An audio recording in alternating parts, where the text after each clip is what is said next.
বাকল area Tilabani MDA প্রকল্প বন্ধ করে জামুরিয়া মানুষজন চাকরির দাবিতে বিক্ষোভে সামিল হন। এ সময় খনি অঞ্চল জমিহারা কমিটির সদস্যরা বলেন, যখন ইসিএল আমাদের কাছ থেকে জমি নিয়েছিল তখন তারা আশ্বাস দিয়েছিল যে জমির বিনিময়ে সকলকে চাকরি দেওয়া হবে, কিন্তু জমি নেওয়ার পর ইসিএল কর্তৃপক্ষের মনোভাব পুরোপুরি বদলে যায়। তারা জানান, আমরা ইসিএল এর সঙ্গে বারবার কথা বলেছি, কিন্তু তারা শুধু আশ্বাস দিয়ে গেছে আজ হবে কাল হবে, এইভাবে সময় কাটিয়েছে। এখনো পর্যন্ত আমাদের কাউকে চাকরি দেওয়া হয়নি।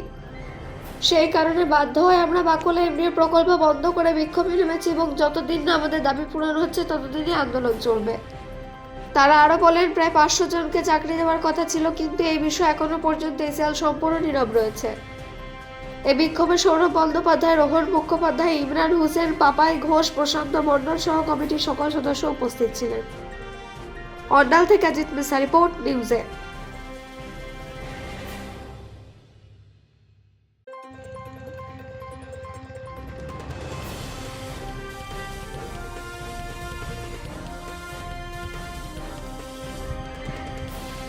বিক্ষোভের অনেকগুলি কারণ আছে আমাদের।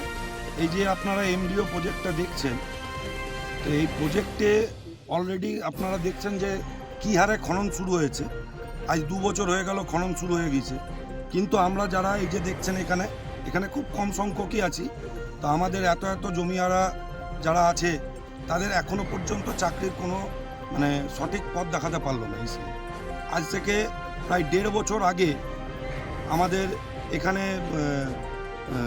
গ্রাম সভা হয়ে গিয়েছে, হ্যাঁ, কিন্তু গ্রাম সভায় আমাদের যে সমস্ত দাবিগুলো ছিল সেই দাবিগুলো আজ পর্যন্ত কোনো পূরণের দিকে এগোতে পারলো না ইসিএল।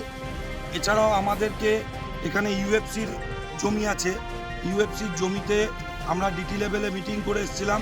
সেখানে আমাদেরকে প্রতিশ্রুতি দেওয়া হয়েছিল 8 মাসের মধ্যে যে এগুলো সেকশন 11 কমপ্লিট করে দেওয়া হবে, কিন্তু আজকে 7 মাস পেরিয়ে গেছে, এখনও সেকশন 4 পাস করাতে পারেনি।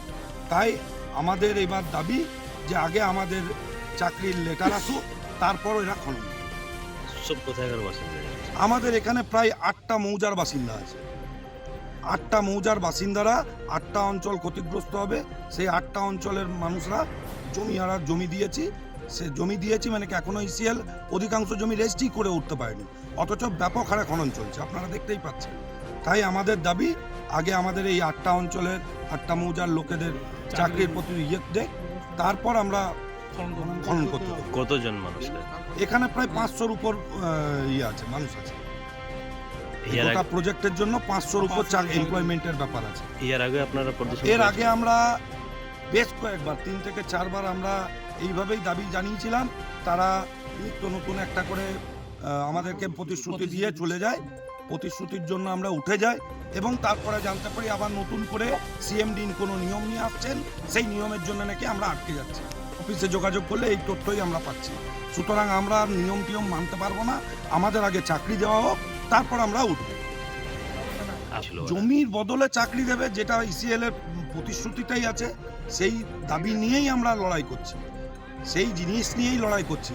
কিন্তু এখনো জমি রেজিস্ট্রি না করে এই যে খোলা মুখগুলো দেখছেন, এই যে মুখগুলো, এগুলো সব আমাদের জমির উপর আছে, এগুলো এখনো ইসিএল অকওয়ার্ড করতে পারেনি, ইসিএল আমাদের কাছ থেকে নেয়নি, অথচ খনন চালিয়ে যাচ্ছে। তাই আমাদের এই আন্দোলন আজ এখানে বন্ধ করেছে। কখন থেকে বন্ধ করছে? আমাদের আজ সকাল থেকে ফার্স্ট শিফট থেকে বন্ধ আছে 8টা থেকে। এটা কন্টিনিউ চলবে যতক্ষণ না আমাদেরকে সেরকম ভাবে আমরা পাচ্ছি। ম্যানেজমেন্ট এসেছিল, কিছু কথা বলেছে? ম্যানেজমেন্ট এখনো পর্যন্ত আমাদের কাছে আসেনি। ম্যানেজমেন্ট এলে তখন কথা হবে। তখন যদি আপনি না শুনলে এইরকম ভাবে চলতে থাকবে, এই বন্ধ চলবেই, আমাদের বন্ধ অব্যাহত রাখবো। আপনার